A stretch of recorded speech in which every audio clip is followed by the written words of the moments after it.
Have you ever known exactly what it feels like to be a character in a story that you're reading, watching, listening to? I think I feel that way right now. I just finished Ultraman Omega episode 11, and I think I know what it feels like to be Kosei, which makes me feel self justified, but then also makes me feel sad because I think Omega episode 11 does some things really great and it does some things really horribly. And I'm going to save the bad stuff till the end. So I'll jump right into it. This new kaiju, I don't know the name of him. He's some sort of metamorphing kaiju who hunts other kaiju and eats them and then integrates them into their bodies. You could almost call him a cellular kaiju, but or some sort of chimera kaiju.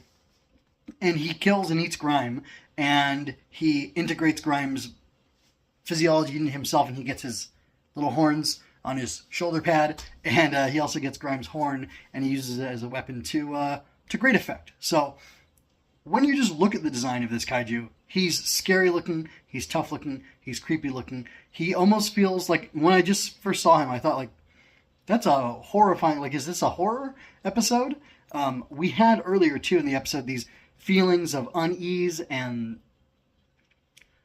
Soroto was just feeling uneasy and scared or nervous, and he was wondering what was wrong, and even, for some reason, my subtitles were on while I was watching. I was watching the dub version, and the subtitles were on, and when it cuts to the intro, it has, there's like a kaiju cryu here, and then there's in parentheses or square brackets, it says footprints. So something's moving, and I thought, oh, I wonder if that's supposed to be implying that whatever Soroto is smelling or sensing is coming. And it's coming, and it's a big deal. The footsteps ringing in the background reminds me of the, because I saw it when I was, 6 or 7 or something, it reminds me of the footsteps of the Tyrannosaurus Rex in the original Jurassic Park. So I thought, okay, maybe we have some big, scary surprise coming, and Grime should be the focus, but maybe there's something else going on besides Grime. And the episode's called Grime Returns, and yet we do get this revelation towards the middle of the episode, really, that it isn't just about Grime. There is something else going on. Soroto's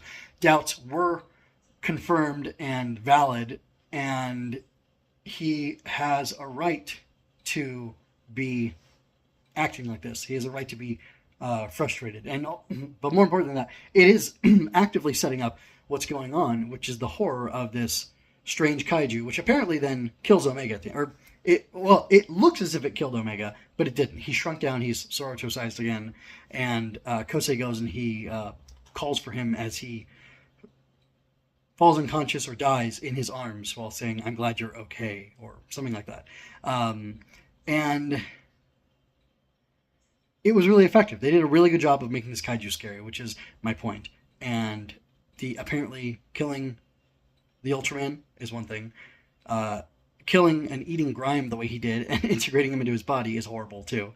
It's body horror. It's not only showing that he's strong and that he's competent, but also that he can integrate these other things into him. And that the way that it's done is scary, especially because he has this tail, which I noticed the tail, like the camera lingered on the tail for an extra second, or it lingered in the frame, like the kaiju exits the frame and the tail kind of wavers there, and then it goes, and there's some sort of like cup looking thing on the underneath of it, and I thought, okay, I wonder if this is going to turn into a stinger, what kind of weapon's going to come out of there, and you see the end of the side of the tail, and then when he actually kills Grime, this giant thing forms over him, which is like physiologically ridiculous, but for a kaiju it works. For a fantastical sci-fi type of story, it totally works. For Tokusatsu Henshin Hero stuff, it definitely works. So this like membrane extends out, and almost like these teeth or bones or something, and then there's like jagged bones on the top of it. Imagine it's my hand is the thing cupping the kaiju. The back of my hand, if I'm reaching down, the back of my hand would have these spines and things coming off it, and then my arm coming back from there would be the rest of the tail. It's a very creepy design. Very good on the design work for this kaiju. So I know Grime was a new kaiju design. The frog or amphibian, whatever, from the second episode or so was a new kaiju design. We had the alien and the big mother alien and all the little baby kaiju coming out of her. Those were all new designs. But like in the beginning of this episode, Leodo, I think is what it's called. I believe he's from Ark. He's from Ark, if not from Blazar. Pretty sure he's from Ark. Anyway, so they're reusing some designs and it makes sense to do that. Was it Gubilia, whatever? That narwhal type guy. He's an old design as well, from the classic Ultraman. So there's a lot of. My point is, they made sure to design this guy new, and I'm pretty sure the design was purposeful to make this guy look as creepy and scary as possible. He's almost really at like the level of like a, end of the show, climax finale type of kaiju. That's how creepy this guy looks. And I'm wondering, with his ability to transform his morphology or integrate other kaiju into him, like, what does that mean overall? The episode ends on a cliffhanger, almost as if Ultraman is dead, and they were just talking about this this kaiju, counterforce for the kaiju that is being developed, and that Ayumu is going to be part of. And I'm wondering, what does that mean? What is that implying? Do we have this, horrible kaiju pop up so that with this, very well executed, horrible, scary design, because it's going to be related to these guys, or is it just so that we have a kaiju who's strong enough to apparently kill the giant who appears and give the humans even more reason to come up with their own solution for countering the kaiju? I don't know. That stuff is good and very interesting. There was also something that was really bad in this episode, which is something that's come up, and I will confess I watched this episode dubbed, but I have to go back to grab my screenshots by watching the subtitle version of it, the Japanese audio version of it. And while I think Kosei's actor, the voice actor in the English dub, and the full actor, the full performer on the Japanese version is very competent, I think they both do a really good job. I'm not sure the voice in the English dub is very well suited. Like, he does a good performance, but maybe he and Sordo should be switched or something, the voice actors, perhaps. Anyway, just because the tone, I feel, whatever, doesn't matter. However, the performance is typically very good, and it's even good when he's there. He even does a good job at doing what the director tells him to do when the director tells him to do something bad. And I can only assume that the director or the story, the writing of the episodes, is telling him to do something bad, because Kosei has frequently acted in the show very petulantly and very childishly, and it doesn't make sense. It's almost like you have Shunpei from Kamen Rider Wizard in here in this role. And gosh, that would be weird. Anyway, it's almost like you have Shunpei in here. And Shunpei is a very odd character. Wizard's got a lot of quirkiness in it, though, and I think I don't know what that was about, but it was also Junko Komura's first show that she was in full control of, so I don't know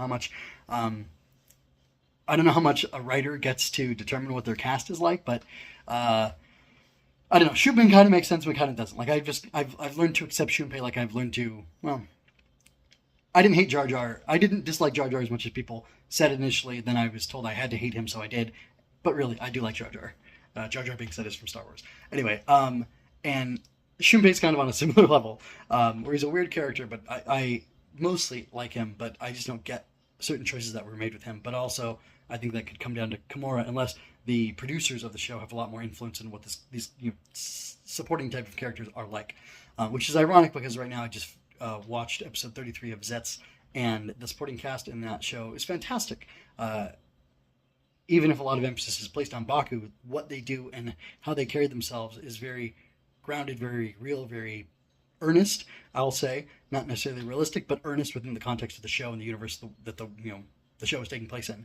And I feel like Kosei is mostly treated with dignity and respect, and he's mostly a good character, but there are these times when they just have him act so childishly, childlessly too, and petulantly, and it doesn't make sense, and it creates unnecessary character drama, and it causes stupid things to happen. And like, they use him to do stupid things to make plot points happen that they're too lazy or too incapable of making happen otherwise.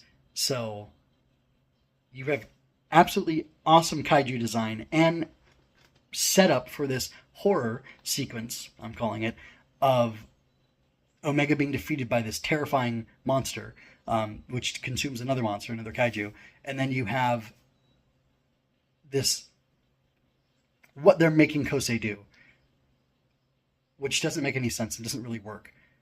Anyway, I don't have more to say about this right now. I have a couple other things I think I'm going to put in the inspector's notes, so check the pinned comment for the inspector's notes, as well as my playlist for Omega and Zetz and other things that I've been talking about. And leave a comment, tell me what you think about Omega. I honestly was going to quit Omega, but on a whim, I just decided to buy the season and watch the rest of it, because I'll watch the dub faster. That's just how it works. Let me know what you think about Omega overall and what I said about this episode in particular.